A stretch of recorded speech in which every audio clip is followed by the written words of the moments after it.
Hello, greetings, and salutations. Welcome aboard my podcast. I am Jason with Jay's Paradise Travels. Thank you for tuning in this week to this week's episode. Today I'm going to be talking about my experience with the Chicago Cubs. Before I get into that, a little housekeeping to do. If you want to reach out to me to go on vacation, specifically cruise, that's where I specialize in. There's a couple ways that you can get a hold of me. One, I'm on Facebook and Instagram, so you can get a hold of me through social media. Both of those are going to be the same name, Jay's, Jays, Jay's Paradise Travels. You can look me up again on either Facebook or Instagram. Or if that's not your preferred method, you could always email me at j.paradise at gmail.com. That's another way to get a hold of me too. All right, let's get into it. So this week again, I'm going to be talking about my visit, my experience with the Chicago Cubs. This is going back a few years around COVID time, but kind of getting past COVID, I guess you could say. Kind of around those when we were getting back to being in person with things, being more social, but not everyone was quite comfortable with it yet, and so I just want So I didn't. I don't know if I told a lot of people when I went, or I don't know if a lot of people I mentioned if they wanted to come. Whatever it was, it feels like that's a while ago now. But I went. It was me, myself, me, myself, my dad, and a friend of mine named Marcus. It was us three guys that went, and we just went there for the day. Chicago to Detroit, and Detroit to Chicago, it's a day's drive. You can get there anywhere between 4 to 5 hours.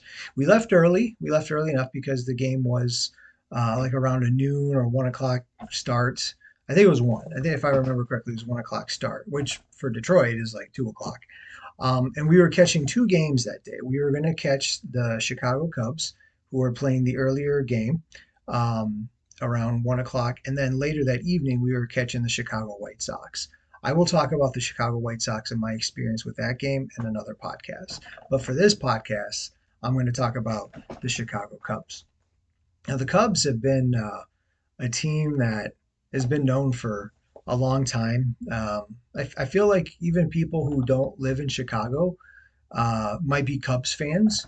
I know I have a friend that I've known for a while growing up, and I remember this too on an old network called WGN. If I remember that, I think it was WGN. They would play the Cubs games even outside of Chicago. I know we got it in Detroit, and he apparently got it down, like in like Kentucky area, and so he ended up liking the Cubs because he saw them on TV a lot. And and I remember seeing them on WGN, and they had a famous announcer whose name is escaping me at the moment. If you know it, feel free to comment on it. Tell me who it was. I remember it was an older gentleman, and he was kind of like a famous, legendary broadcaster. I remember watching those games. Not that I became a Cubs fan, but I do remember watching those games. I was always more of a hometown guy, so the Tigers were my team. But I didn't have anything against the Cubs. I thought their colors were kind of cool. It's blue. Blue is my favorite color, and it was a team that I've always associated with. Like a lot of people know them, and not that they're, I don't know if I want to use the word famous, but they're well known and liked enough. And I think part of it was too that they had such a long stretch before they won a World Series. And what's crazy is that the the movies Back to the Future, I think it was the second one. When Marty McFly went into the future to go do something with his kids, he went 30 years, and at that time, which was 85, right? He was going to 2015, and they actually, and the Cubs won the World Series. Kind of a joke, because back then, they never did. And sure enough, like the Cubs won the World Series in real life in 2015, which is pretty cool. Uh, it was like that movie was a prophecy or something. Just kidding. Anyways, so the Cubs are known. I feel like I hear and see more of the Cubs than I do the White Sox. With that being said, to me, being able to go there to see the Cubs, even though I'm not like a Cubs fan, I appreciate the history behind the team as well as the stadium, which I'll get to in a bit. But well, so that's kind of a little background with that. So me and my dad and my friend Marcus, we leave early in the morning that day, and this was going to be a long day.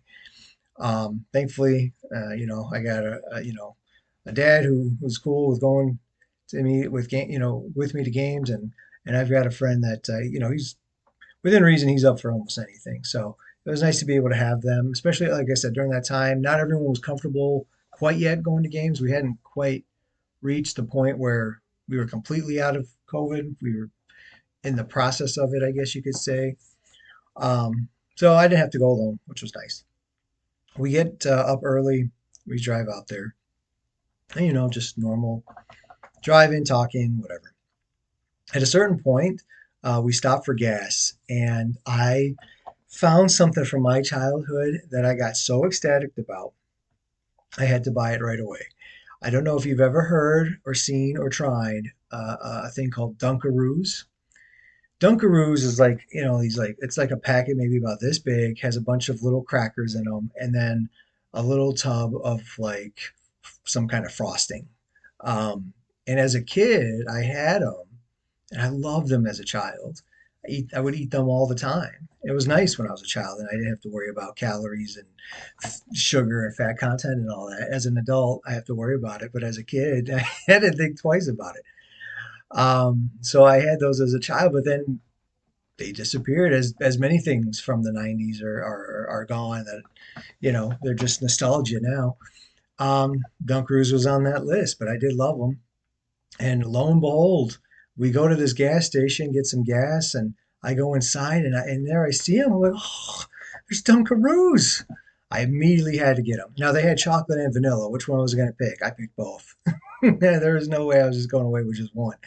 I picked them both, vanilla and chocolate, and I ate that as soon as I got in the car. Didn't wait for lunchtime. Didn't wait, and that's one thing that's nice about being an adult and not a child. When you're a child, you have either people, parents or a teacher, someone telling you when to eat it, or don't eat too much or whatever. Now you're an adult, you do it what you want. At the maybe a spouse or a doctor might say something to you, but even then you can overrule them. It's my body. Do what I want. So yeah, I bought both of them. I had a chocolate and a vanilla, ate them both in the car.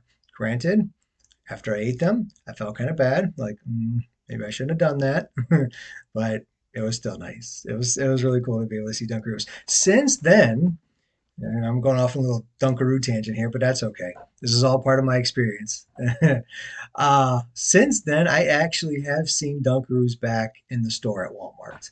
And I even bought Dunkaroos at the store. But it was interesting. Once I bought them, I didn't eat them every day like I thought I would. And mainly because as much as I love sweets, I mean, sweets are my downfall. If you know me or if you don't know me, now you know.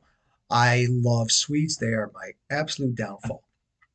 And so, with that being said, I would eat sweets all the time if I could. I even joke if I ever find a genie in a lamp, the first wish is going to be that I could eat whatever I want and my body turns it into healthy food, and I will eat donuts literally every meal. That's my joke. Um, so, anyways, I got these Dunkaroos, got them in my house, but now I'm back to now. I'm not on like, travel mode where you just kind of eat whatever because it's, a special occasion. Now it's everyday living, everyday life, everyday diet, and I don't eat that as much. As much as I love it, I do try to be good. I try to be healthy. So I didn't, they sat in the cabinet for a long time. I did eventually get to them all, but it took a little while. Anyways, I think they're still there, and there's a part of me that feels like I should buy them just so like whoever makes Dunkaroos, whatever the company is, I don't know at the moment, that they don't be like, oh, well, we don't have sales, so let's stop making them. Not that my one box that I'm going to buy is going to be that big of a difference, but still, if anyone is listening to this podcast and you work for Dunkaroos, don't discontinue them ever again. They're real good. Okay, enough about Dunkaroo talk. That was part of the experience. Got them. We stopped for gas. I got the Dunkaroos. We went on our way. So we got there, right, and so with going to Chicago from Detroit, you just kind of go, west Michigan through Indiana up to Illinois, and Chicago's right, on the water, which is really nice. We actually kind of drove that way as well. And when you come up, I think. You still on 94 when you get there? I think you are. You do pass if 94 is the highway, which I think it is because I think it goes through. You do pass the White Sox Stadium, and I believe we did do that, but we ended up going to the eastern part of Chicago, and that's where it's along the water, along Lake Michigan, I think it is. We went that way, and closer on that side of it, there's big tall buildings and whatnot. There was some nice, what would look like parks. And my dad even lived in Chicago years ago before I was born, so he knows the area. I still got some friends. We got some Greek friends that live out that way. Uh, Maybe even my uncle. I don't know if he still lives out there or not. He's moved around a bit. My dad's brother. He may or may not be out there still, but his sons are. And so there are some people. We didn't get to see them. Um, I got to see our Greek friends when we went to the Bears game and Northwestern game, which again, that will be another podcast. We got to stay with them, but didn't get to see them on this trip. We had hoped to, just didn't work out. Anyways, as we're driving along, we see, got obviously the city of Chicago, the skyscrapers, but there was some nice park areas. And then also you got Soldier Field where the Bears play. So we got to see that stadium as well.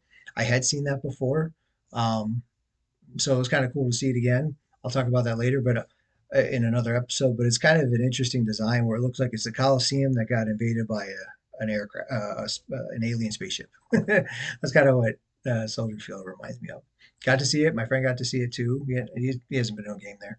Um, and we did that on our way over to the Chicago Cubs, which is kind of more in the northern part of Chicago, and the White Sox are more in the southern part of Chicago.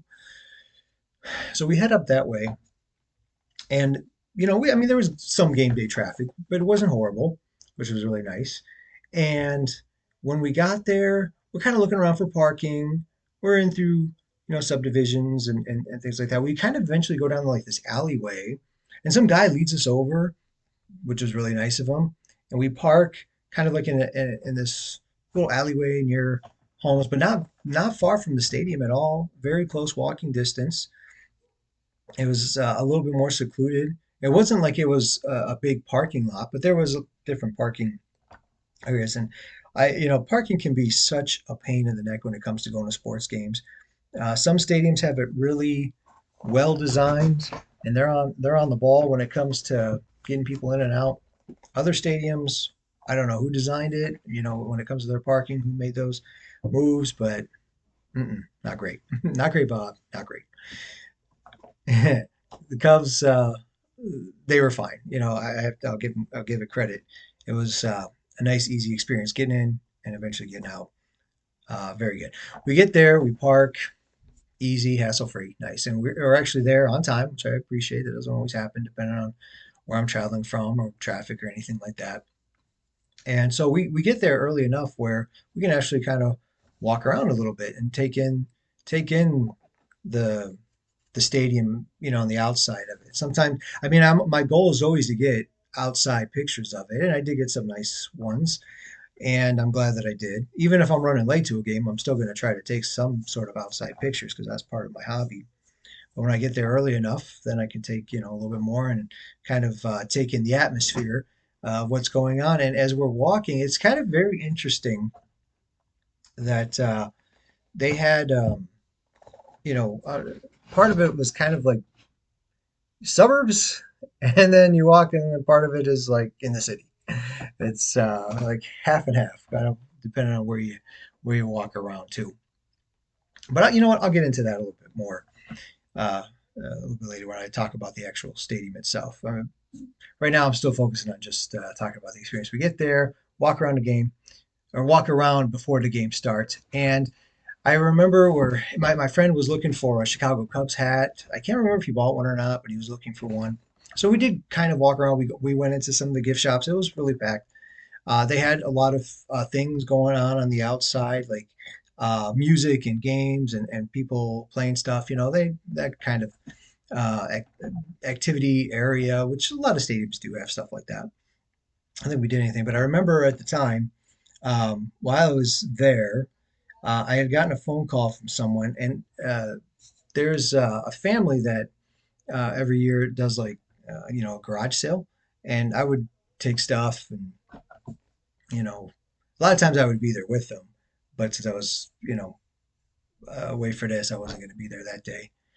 Anyways, it was kind of an interesting situation where uh, my friends that do it, other friends will be involved in it too, and I had a bunch of old baseball cards, baseball, basketball, football, hockey, all kinds of cards. I had a collection of them that they just said I don't really need them, and I was, figuring I'd try to get rid of them. I don't know where to go to sell baseball cards. I don't even think they're really that humongously popular anymore or worth that much, from what I could see. So figured I'll try to, sell them at the garage sale, get something for them. And but there was a certain price that I wanted. And next thing I know, I'm getting a phone call saying that one of our friends just kind of let it go for a certain flat rate price, all of them, the entire collection. Or no, she was asking me. It was in the message. She was asking me if I would be willing to take that amount. And I'm thinking, no way, not at all, because I did have some things in there that were, I figured, a little bit more valuable than that, a couple, like Michael Jordan cards or whatever. Like, no, no, under no circumstances, don't do that. Not that low. No, no, no. Call back, already sold.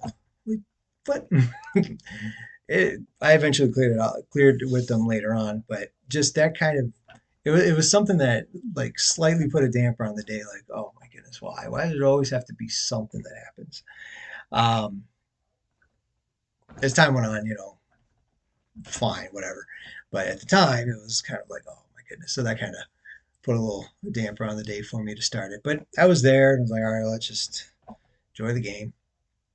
And, we kind of walk around. And I did get to go see um, their sign, which I was happy about that too. I'll talk about that more again later. So we do all that. We go inside. We're on the third base line. And the game, starts not completely full. I want to say like the capacity is around 41,000 and the attendance that day was like 29. So not completely full. Good sized crowd, definitely not completely full. And I remember thinking this too. I want to get like a grilled hot dog. Now, I've talked about this before in other podcasts, but I figured Chicago is a historic site. This is a historic, and Chicago is a historic site. The Cubs are, a well-known team. The Wrigley Field is a historic stadium. Surely they got to have, those old-time grilled hot dogs that you would get from the past, not these boiled ones. So I went to go get a hot dog. I wanted that for lunch. Nope, couldn't find any grilled, just your regular boiled ones. So like, oh, I had to settle for that. It was okay. I got it nonetheless, but not quite what I wanted. I really did want. I wanted, these grilled ones. I wish these stadiums would bring that back. So the game itself, um, it's kind of a little bit of a slower start. It was up until the fourth inning when Chicago finally hit a home run. I think Schwindel was the one that hit it. Cool, 1-0 Cubs. And remember, I don't know if you've ever heard me say this before, but when I go to the stadium, unless they're playing one of my teams in Detroit, I will be that fan for a day. So I was a Cubs fan for a day. Cool. Cubs up 1-0. Nice. Going to the sixth is only 1-0, not a high scoring game. And then in the sixth, the Giants tied it up 1-1. All right. And then started a consecutive innings for the Giants where they uh, scored. So in the sixth, they got one run. In the seventh, they hit two home runs that were both two-run shots that made it 5-1. And I'm like, it's not looking good for the Cubs now. In the eighth inning, they hit another. Well, they didn't hit a home run, but they got another run in the eighth to make it 6-1. And sure enough, that was the final, 6-1, San Francisco Giants. Now, the last podcast I made right before this one was talking about the St. Louis Cardinals, who also were playing the San Francisco Giants. So I've seen the Giants both times on the road, and they've won both games. It wasn't only so recently when I went to San Francisco to catch the 49ers, Stanford, and California, the Golden Bears, that I actually saw the stadium that the Giants play in. Didn't get to catch one of their games. They weren't playing, but I got to see at least their stadium. So I've never seen them in their home stadium. I've seen them on away stadiums. And my like I said, my previous podcast about the St. Louis Cardinals, they were playing the Giants, and now I'm talking about their rivals. Chicago and St. Louis has the Cardinals and the Cubs are rival teams. So I figure that's who I'll talk about next. So that's here I am talking about them. They played the Giants and lost 6-1. Beautiful day though, gotta say. And we were sitting in the shade, which is nice. So a beautiful day, like sunny, nice bright skies. I don't recall it being overly hot. I don't recall it being, miserable. I remember it being a pleasant day. But when you're sitting in the shade, that definitely does help. So I'm glad that I was able to have good seats. Like I said, I was third baseline, and we were, in the lower level. So I thought it was a nice view. I enjoyed it. I think I think my dad and friend enjoyed it too. And it was, like I said, it was cool to see a I guess I could say a historic team, I suppose. At least a historic stadium. Let me talk about the stadium. I feel like I've alluded to the stadium, and now I want to talk about the stadium. Um, in my eyes, it's an iconic place. There's a few baseball stadiums that are still around from years ago. Um, Fenway Park, right? Dodger Stadium, Wrigley Field to me is on that list. I've seen all three of those stadiums. Yankee Stadium, I guess, could be, but the old Yankee Stadium is gone. They built a new one, and even the Tigers, they had Tiger Stadium for a long time. It's Comerica Park, which Comerica Park's been around for a bit now too. But the stadiums that go back years and years and years, they're not as many anymore. So that's why I think in my mind when I think of the Cubs, as whether or not you think of them as a historic team, I don't know. I guess that could be up for debate. But to me, at least their stadium, Wrigley Field, is one. You got the ivy, that's growing. That's kind of a unique thing. I mean, definitely, I think if one of those type of stadiums, like I said, whether it's Fenway or Dodger Stadium, Wrigley Field, those are worth going to. Like if you're a baseball fan, if you enjoy going to games, those are kind of like bucket list things. Not everyone is dying to go to, I don't know, not everyone's dying to go to Milwaukee, right, or even Detroit. Not everyone is going to that. But if you're a diehard baseball fan, something like the Cubs and Wrigley Field, that is something that if you're in town, you want to go see. Glad I got to go see it. Glad I got to visit a historic place like that. As I mentioned, when we got up there, got to go around the stadium. So I mean, outside the stadium is very nice, and they have a famous sign. At least I think of it as famous because I've seen it a lot. Wrigley Field. To me, it reminds me of like that Vegas sign. Like "Welcome to Vegas." You see it all the time when they're advertising Vegas or talking about Vegas or movies or TV shows in Vegas. You always see that sign. I've seen that sign before too. Actually smaller than I would have anticipated actually when I saw it in real life. But I have seen that sign. Wrigley Field, to me, that sign is kind of popular. It's kind of famous to me. Like they've shown it enough where it's recognizable, I think, to a lot of different people. So I got to see that, walk around. And as I mentioned, I thought it was interesting. When we parked, it was kind of like suburbs and, a lot of homes. You go around and the other half of the state, it's like a lot of cities and shops and stores and buildings. I was like, oh, this is interesting. Half and half, right? Um, and then one thing that I really enjoyed, in addition to like that old time feel of the stadium, because as I mentioned, it's been around a while. I appreciate that. One thing I thought was really, really cool. One of the most unique things I've ever seen in a baseball stadium, at least that I'm aware of anyway, is that the buildings that are on the outfield that are surrounding the stadium have seats on their roof where people can sit down and watch the game. It took me a bit to realize what that was because when you look at it, you're just thinking it's part of the stadium. There's people out in the outfield, and it's like almost like a second level type of thing.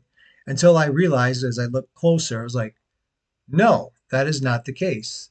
They are actually buildings outside of Wrigley Field that are next to the stadium and have set up stadium seating on their roof to be able to watch the game. Now, I'm guessing you probably have to pay for them. They're probably not giving that away for free. But the fact that they're there, I was like, I've never seen that before. That is a really cool, unique feature with the experience of Wrigley Field. I know it's technically not part of Wrigley Field, But to me, it's it's to me it's part of it in a way. The experience of being at a Cubs game. I thought that was really cool. And of course, you got like they had like an old time type of looking scoreboard. They had a newer type of scoreboard. So just if you really like the history of baseball, if you're a really diehard baseball fan, just in general, whether or not you're a Cubs fan or not, I don't know many people that are against the Cubs aside from maybe like Cardinals fans and or White Sox fans. Unless you're in their division, I don't. Most of the people I don't think are anti-Cubs. Not that I know of, anyway. There could be. I could be wrong on that, but not many people. In fact, I remember when the Cubs were making a run back in like 2015 or whatever it was that they won that. They had actually, I think, won one or two. Um, and I think they had something like Cubs versus everybody, or something, one of those type of shirts.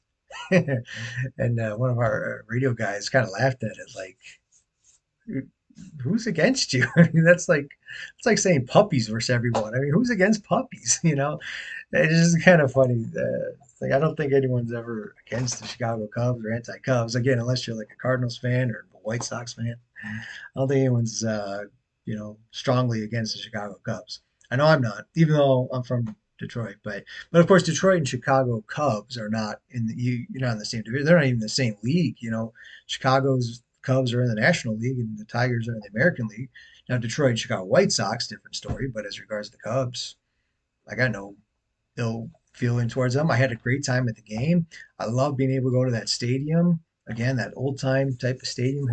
To me, history surrounded this team, even although they may not have had a ton of World Series for like the longest of time.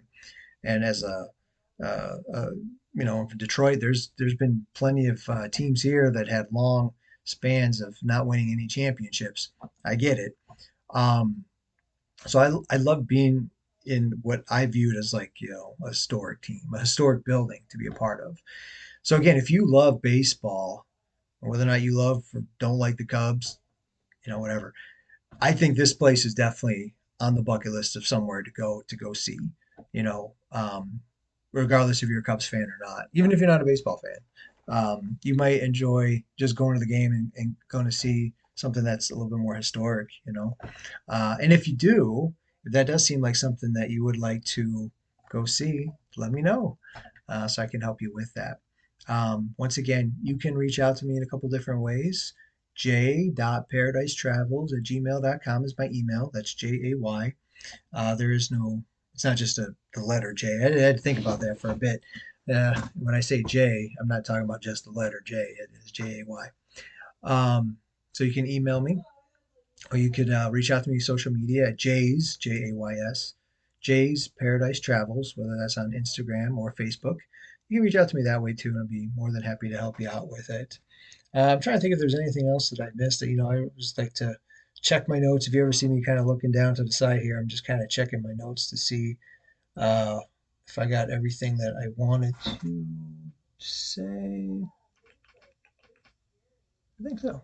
Oh, yeah. Well, one more thing I can add. I guess I could have either mentioned this or the White Sox. Oh, I could mention it both. So after we left the game, uh, again, I was seeing the Cubs around one. White Sox had the night game. We were heading towards. Now we were from north going down to south, go see the White Sox, and there was some time left, so we had enough time. We actually stopped eating. To me, what I think of Chicago when it comes to food, I'm thinking Chicago deep dish pizza, Chicago style, right? I feel like that's a tongue twister right now for me. Maybe I need some water. I don't know. Anyways, but yeah, if I'm in Chicago, I might as well have their type of pizza, right? That big, thick, deep dish. It's like a meal in one pizza. We stopped at a place and got that, and it wasn't overly crowded in there. I can't remember the name that we went where we went. It was all right. And I remember having long time ago that pizza when I was a flight attendant. Had a layover, visited those Greek friends that I talked about. We went to a restaurant, had the pizza, and I think I had a piece. And by the time I went into my second piece, I was full. And I can eat quite a bit. So I was visualizing that, right?